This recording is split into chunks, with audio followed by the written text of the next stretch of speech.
Hey everybody, Sliwa's Senior Pickleball Report is brought to you by TNC Network. Get ready for an exciting episode of People of Pickleball with me, Mike Sliwa. We're about to dive deep into conversations with influential figures from the world of pickleball. So let's get it going.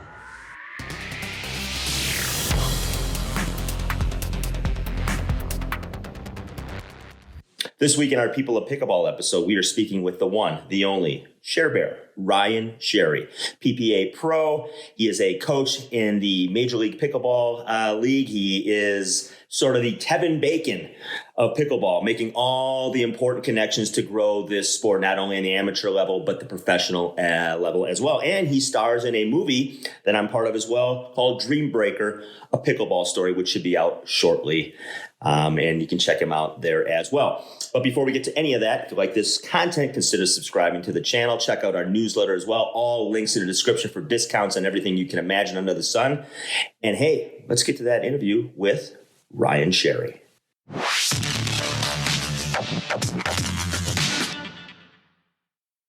All right. Hey, the legendary, and in Las Vegas, by the way, another legendary place to be, Ryan Sherry. Welcome to the Senior Pickleball Report. Sleeves, happy to be here, my friend. What's going on? Not much, man. You live a life that most people, I think, would be envious of, except for those that got to really live it and be out there on the road as much as you are. I mean, if anybody follows you at all on social media, it seems like it's one event after another in an endless series of events. So how you holding up? Honestly, you got me at we've been putting this meeting off for about 6 week. So I was tired 6 weeks ago when we were going to talk, and I'm exhausted. But I mean, I'm here in Vegas, at the Pickleball Las Vegas Open at the Fountain Blue that PPA put on, and as tired as I am, I love it. It's great being here. The place is unreal, and like I said, there's worse places when you're tired that you can fake a smile and just go have a good time. You right. know? Yeah, absolutely. Absolutely. I mean, obviously, my connection with you is this film that hopefully comes out later this fall called Dreambreaker, a Pickleball Story.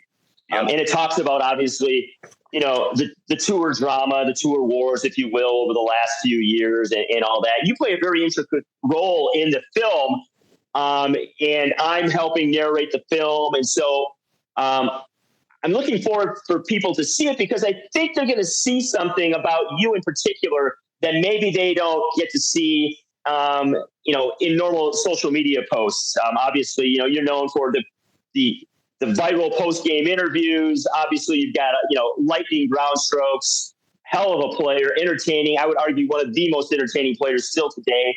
And, you do a lot of other things. But I think what the film does is it shows sort of, because you're in and out of it, it kind of weaves together the connections and the relationships that you built that sort of have propelled this sport into the professional era. So talk about really your place in the professional game, because I think it's really unique and important.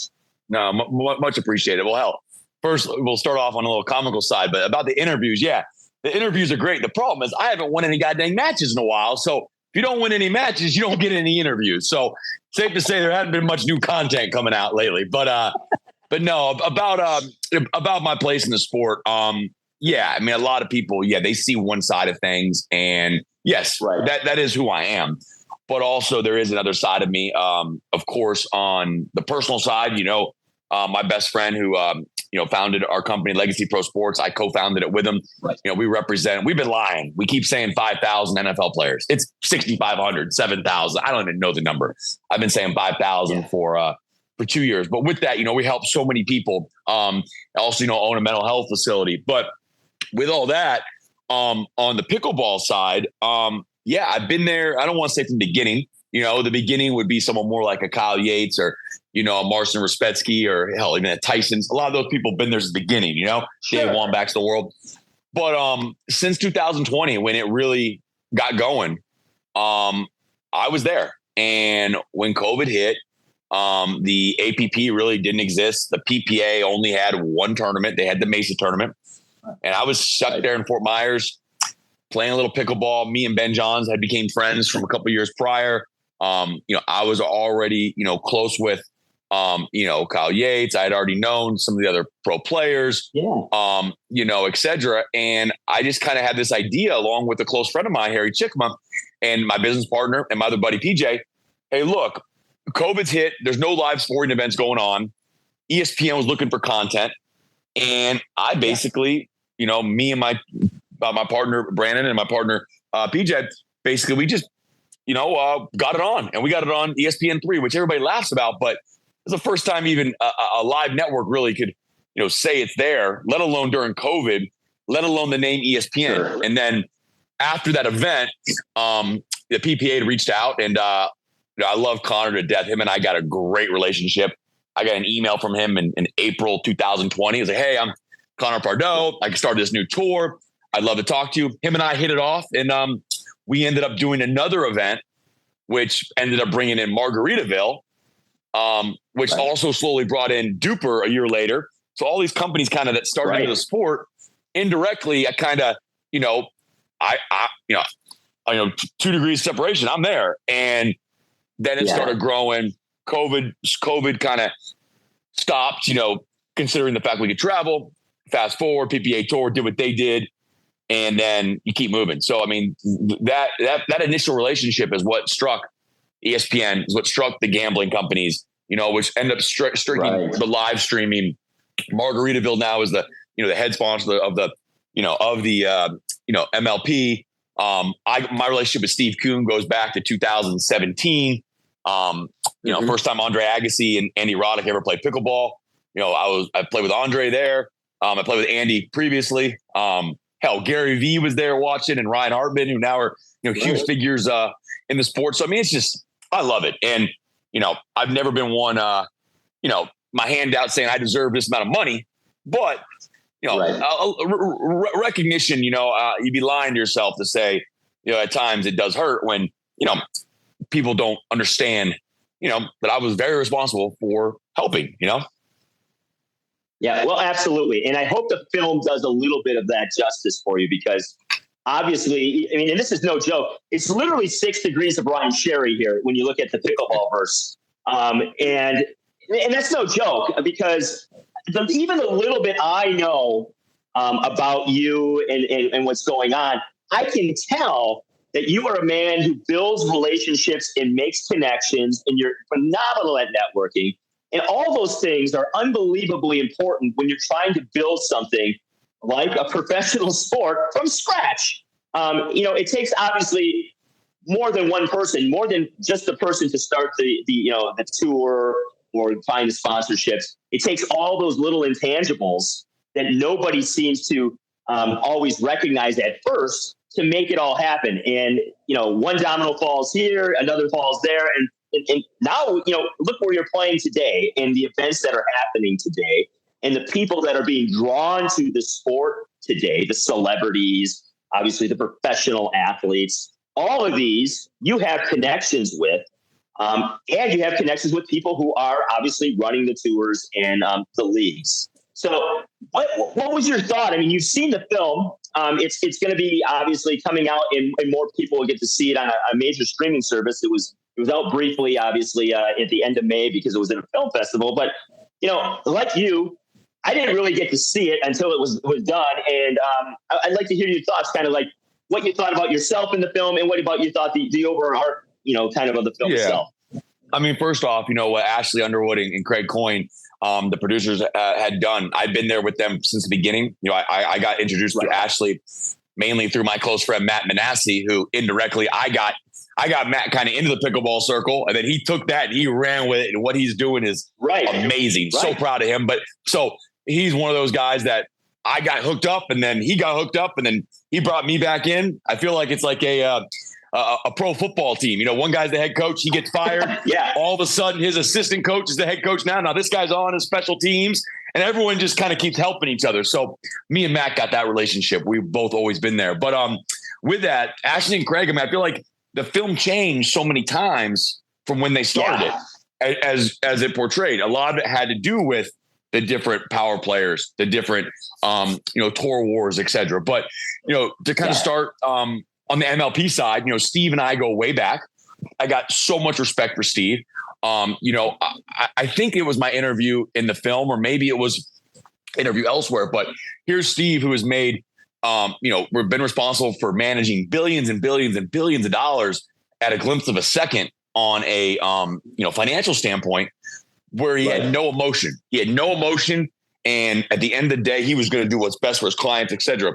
I think because he loved pickleball so much and he cared so much about so many people, that he started to make some emotional decisions. And what sucks is, when you own everything, you can kind of make your own decisions. But as the company, quote unquote, it didn't go public, but as it brought in all the shareholders, now all of a sudden, all the people that were just lucky to be involved, now all of a sudden wanted to give their say. And I love Steve to death. I'll do anything for him. He's been amazing to me. I'm sure there's probably some things in the film he's not ecstatic about, but I also hope when he sees it, it should also be a lot to be excited about, because at the end of the day, for sure, none of this happens if it's not for him, and his dream and everything else. Him and I exchange text talks. We're great. We just haven't had time to talk, but I mean, I hope he's doing amazing. I know he had a child that I believe should be here by now or any minute. So I can't wait to talk to him. But ironically, but then you got on the Connor side, I've talked to Connor. Like I said, great relationship with Connor and the PPA and Bryce and other Connor Ogden, who have been there since the beginning. Connor's father, Dirk, and wife, Carly, have been amazing to me. Well, he wasn't that happy when he saw the film. And it was one of those things, like, it's kind of tough for me to think that. I'm like, buddy, you won. Like, life's not all about pleasing everybody. And there were some interviews in there with some of the players that, they were before certain times, they were out of emotion. But at the end of the day, we're here. Like, you're the CEO, you're the founder, like, you won.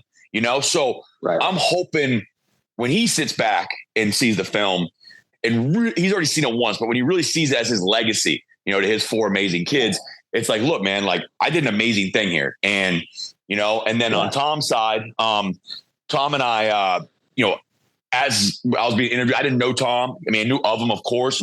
We had crossed hands. I never even thought he knew my name. Then once I found out he kind of knew my name, I was like, all right, cool. But he's an unbelievable businessman. And, you can't be that successful and have crazy emotion. Hence my conversation about Steve. So Tom's done amazing. I mean, look where the sport we're playing. We're in the Fountain Blue. I mean, it's a $3.7 billion. We're at the Fountain Blue right now in Las Vegas. And it's like, if you want to go play in some random city on some public court with chain link fences, I mean, go do it, but we're at the Fountain Blue right now. So, I'm just happy to be a part of it. And, I'm excited just to watch this snowball continue to grow. Yeah, because obviously a ton has happened in the 4 years that we've been, talking about in 2020 when you got involved. And in 4 years, we've gone from, one tournament that one tour had to playing in these unbelievable events where they can make courts in buildings and in temporary spaces and bring in these crowds. And obviously you're drawing people to the game, like, the Agassiz of the world and the US Open running, obviously all the stuff with Djokovic and Alcaraz and people picking up pickleball paddles. It's insane where it's come in such a short period of time. And I feel like, and I think the film does a good job of this, that you're sort of the eye of the hurricane because it's all sort of swirling around. And, you've got all these relationships built. And you're it's cool because you're literally watching it in real time. And I feel like your life is almost experiencing it in real time because everywhere I look, there you are. And you're in the broadcast booth today. I turn it on. I'm going to watch a little bit of singles. Oh, of course, there's Ryan. Well, and you're doing a great job. Well, the funny thing is, Jeannie has been somebody that, of course, as a tennis fan, you're a huge fan of her. Just like me, I'm a huge fan of Jack Sock, Sam Querrey, Donald Young. Hell, funny story about Jack. I mean, Jack and I now, we've been friends now for a little less than a year since I met him last December, playing the tour. But my old teammate, Troy Hahn, was one of his coaches. The year Jack got top 10 in the world. So to show you how much of a fan I am of Jack Sock, to now call him a friend, is in 2016, I'm in the Rio Olympics watching, USA basketball, and I see Jack through the binoculars. My dad does across the way. It was like him, Bubba Watson, and some people. And I'm like, shit, I literally left my seat. I'm sitting like on the floor, basically, at the Olympics. And I leave my floor to go all the way around just to go get a picture. I got a picture of me and Jack, and like, I'm a fan. So now to be able to call these guys friends, like I went to Taste of Tennis with Sam Querrey, and like, it's just, me and Sam are friends. Like, it's just crazy. Like, to watch his matches that he played at Wimbledon, to watch the different things he's done, like, it's crazy. And then Jeannie, not only, of course, you got the marketability and the looks, and Jeannie, she's she was everybody growing up. I don't care, guy, girl, indifferent. Everybody loved Jeannie. She's just awesome on all angles. But of course, she's, like most celebrities, like most good looking, high profile people, like pretty guarded. So it took me a few times on tour to walk by her. How you doing? We've got so many mutual friends. And I just knew once we kind of connected, my personality, I think I could kind of get it out of her a little bit if I could get her laughing. Yeah. And her and I become good friends. And, even though she lost today, it was cool to commentate her match. I just love it. Honestly, Sleeves, and you were talking about Agassi. I got to play with him Monday night in New York in Lifetime. You got Bahram. You got Bahram McCarty, who basically is CEO of Lifetime, who's addicted to pickleball. 175 facilities across the country, the nicest facilities that we get to play in. This Fontainebleau, of course, nicest facilities outside of like casinos that we get to play in. Yeah. And it was amazing. You're playing in New York City, Madison Square Garden with Agassi, Chris Humphries, CEO of Lifetime, Jeannie Bouchard, Justin Gimelstob. Come on. Like, it's right. Pickleball is creating a dream, and, it's the only sport where you could take a guy like a Jamie Foxx, who, as we know, is addicted to pickleball, who's become a good friend of mine because of pickleball, but he wouldn't be caught dead being seen in a restaurant sitting at a normal table. He's only going to be backroom by himself. But this guy will drive 45 minutes to go play pickleball at a public court, or he will have 100 strangers, as I'm sure you see on Facebook and Instagram, over to his house that he don't even know their names, to play pickleball on a Wednesday night. Like, it's just absurd, but that's why it's great. Yeah, and you're right. You've touched on the whirlwind that it is. And I'm still waiting for my DM from Jamie. But anyway, what's amazing is you've been to all these places, and I hope you get a chance. And it seems like you do, because you're very present about where you are and what you're doing. But there's a reason why, Ryan, I think that you're at these places, and that is because people like being around you as well. We can talk about, you're I love that you're a fan of all these people as well. But a lot of these folks are fans of yours. And I'm a fan of yours. Ashley Underwood's a big fan of yours. And I think if you step back and look at that, you'll see that people like being around you, Ryan, because one, you're fun, two, you're genuine as hell, and three, you care about the game a lot. And clearly, because you don't have to go do all this. You have a fantastic career outside of this, doing unbelievable work at Legacy Pro Sports, with Seiler and all that. And I think that the fact that you go and do these things and get to hang around these people, it's a two-way street. It's because, one, obviously you want to be with them, and it's really cool to kind of meet some of your heroes. Two, man, they dig you. They just do. You're that guy in this space. And I think it's a really cool, unique position to be in. Yeah, no. And honestly, it is, humbling's not the right word, but it does make me feel good, because, it's tough, because, you're always rushing, especially in my business. I'm always trying to please people and whatnot. And that's why, like, sometimes just a little bit of gratitude, is appreciative. Like I said, if you ask some of the people on tour, the Bens, the Federicos, Pablo's, Paris. You ask some of the friends on tours, they play a good match. I'm always the first person to text them. Hell, I got some crap. I was on DJ Young's podcast. It was a great podcast. 50 minutes talking about so many things. And I probably speak about 8 minutes good about, not 8, let's say 5 minutes good about Anna Lee and everything she's done for the sport. There's a one clip about, do I think I could beat her? Yeah, I think I could beat her. Cool. But that's all it wants to show. But the other 4 minutes before, the 2 minutes after, was just talking about how amazing, she is and this and that. And, I remember, like I said, I watched her and Paris playing in Atlanta. Paris is one of my best friends. So, of course, I'm rooting for Paris. But I'm sitting there by myself like this, watching the match. I think it was 12-10 the third, 11-9 the third. And after, I'm literally like by myself talking like, Annalie, good freaking job. Like, that's amazing. Like by myself. Like, I respect the sport. I respect, I just heard, Hunter Johnson lost 11 in the third, 11-0 in the third to Federico. And I love Fed. Fed. I'll do anything for Fed, but I love Hunter too. So it's like, I don't pick sides, but I hate, I hate, now it's so much, there's so much riding on this sport now. And everyone now, it's a job. There's a lot of pressure. And I don't like, I hate when people are, it's going to ruin their day. You know what I mean? Like, I don't want, and that's the hardest thing, and there's so much money. There's a lot of greed out there right now. There's a lot of false narratives. A lot of people are getting paid more money than they deserve to get paid. And I'm afraid it's going to get ugly. It got ugly there with the tour wars on a little bit, not a little bit, a lot. And in these next couple of years, when these renegotiations happen, it's going to get ugly because everybody's living in a false reality right now. Yeah, and the game hasn't even gone to the place that we've talked about. The international scene is just starting to explode. I mean, you look, India coming online, China coming online, Europe. It's going to look completely different. It's not going to be just an insulated American game. We have some international, obviously talent in our game here, but the way I see this going, and I'd like to, get your thoughts before you get out of here on this, is like, where is it going? Because internationally, it's just scratching the surface. We might not even know some of these players in 5 years that are playing right now, that are at the top of the game.